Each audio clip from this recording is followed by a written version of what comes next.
சங்கீதங்களின் புஸ்தகத்துல 8ஆம் சங்கீதத்துல 4வது வசனத்திலிருந்தபடி, மனுஷனை நீர் நினைப்பதற்கும்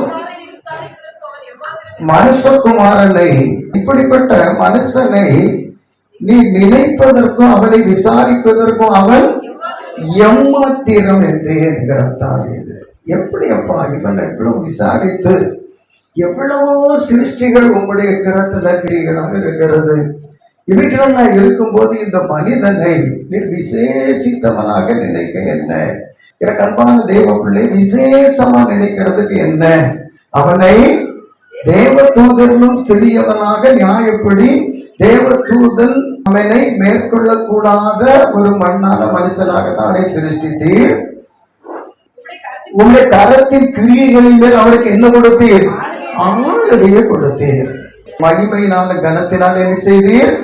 முடிசூட்டினீர். நமக்கு ஒரு மகிமை அடைந்த அந்த தன்மைக்கு நாம் வந்த பிறகு, அவருடைய குமாரனுடைய சாயலுக்கு ஒப்பாக நாம் ஆக்கப்பட்ட பிறகு, நமக்கு ஒரு பாக்கியம் முதல்லேயே வாக்குத்தத்தம் பண்ணப்பட்டிருக்கிறது.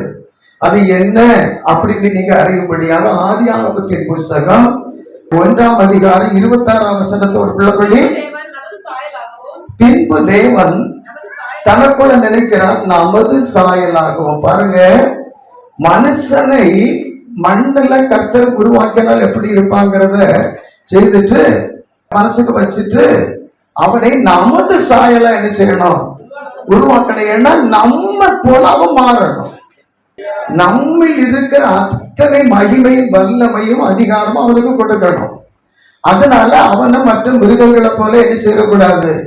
சிருஷ்டித்திடக்கூடாது, உருவாக்கி விடக்கூடாது என்று நமது சாயலாக நமது ரூபத்தின்படி மனுஷனை உண்டாக்குவோமாக. அதுக்குள்ளாத தேவ திட்டம் என்ன? நமக்குள் இருக்கிற அவ்வளவு மகத்துவங்களை அவனுக்குள்ள வைக்கணும். அதற்குரிய அந்த மகத்துவங்களுக்கு எடுத்த வல்லமையை அவனுக்கு கொடுக்கணும். அதான் தேவனுடைய திட்டம். படி உண்டாக்குவோமாக. அவர்கள் பாருங்க, சமுத்திரத்தின் மச்சங்களையும், சமுத்திரத்தின் மச்சங்கள் சொன்னா பூமியில இருக்கிற மிருகங்களை விட சமுத்திரத்துல அதிகமும் பலமுள்ளவைகளும் பெரியவைகளுமாக மிருகங்கள் சமுத்திரத்துல இருக்கிறதாக நமக்கு எல்லாருக்கும் தெரியும். கிளப்படி ஆகாயத்து பறவைகள் மிருக ஜீவன்கள் யாவை அவர்கள் என்ன செய்யணும்? ஆழக்கடவர்கள்.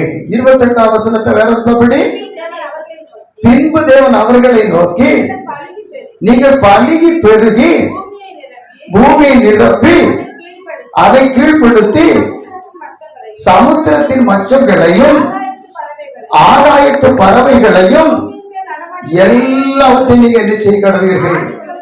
ஆண்டு கொள்ளுங்கள் என்று கர்த்தர் சொன்னார். நமக்கு ஒரு வல்லமை இருக்கிறது. அது தேவனுடைய மகிமையை நமக்குள்ள கொண்டு வந்து வெளிப்படுத்துகிற வல்லமை. அந்த வல்லமை நமக்குள்ள வந்து விட்டால் இந்த உலகத்தில் இருக்கிற அத்தனை ஜீவராசிகளும் நமக்கு கீழ்ப்படியும். நமக்கு இஷ்டப்படி அவைகளை நடத்துவதற்கு, அவைகளை நடத்த கீழ்பட்டு போவதற்குரிய பலவீனமும், அவைகளை நடத்துவதற்கு பலமும் நமக்கு என்ன செய்யப்பட்டிருக்கிறது? அவைகளுக்கு பலவீனம் இருக்கிறது, நம்மில் பலம் இல்லை. அதனால்தான் கர்த்தர் சொல்லுவார், எல்லாவற்றையும் அவருக்கு கீழ்ப்படுத்தினீர் என்று சொன்னீர், ஆனாலும் இன்னும் ஒன்று என்ன செய்யப்படவில்லை. எங்களில் இருக்கிறது எபிரேயர் 2ஆம் அதிகாரம் 7ஆம் வசனத்துல அங்க எழுதப்பட்டிருக்கிறது. அல்லது நமக்கு ஒரு ஆளுகை இருக்கிறது. அந்த ஆளுகைக்கு நமக்குள்ள ஒரு மகிமை, தேவனுடைய குமாரன் கொடுத்த மறுரூபம் வர வேண்டியது இருக்குது. அப்போ ஒரு பெரிய காரியத்தை எதிர்நோக்கி நாம கடந்து செல்ல தேவன் முதல்ல வாக்குத்தத்தம் தந்திருக்கிறார். இவைகள் எல்லாவற்றின் மேலும் ஆளுகை அவருக்கு என்ன செய்திருக்கிறீர்? வைத்திருக்கிறீர் என்று எழுதப்பட்டிருக்கிறது. எல்லாவற்றின் மேலும் அவருக்கு என்ன கொடுத்தீர்? ஆளுகையை கொடுத்தீர். ரோமர் 8ஆம் அதிகாரத்துல 29-30 வசனங்களை படிப்போம். தம்முடைய குமாரன் அநேக சகோதரருக்குள்ளே முதற் பேரானவராய் இருக்கும் பொருட்டு தேவன் எவர்களை முன்குறித்தாரோ அவர்களை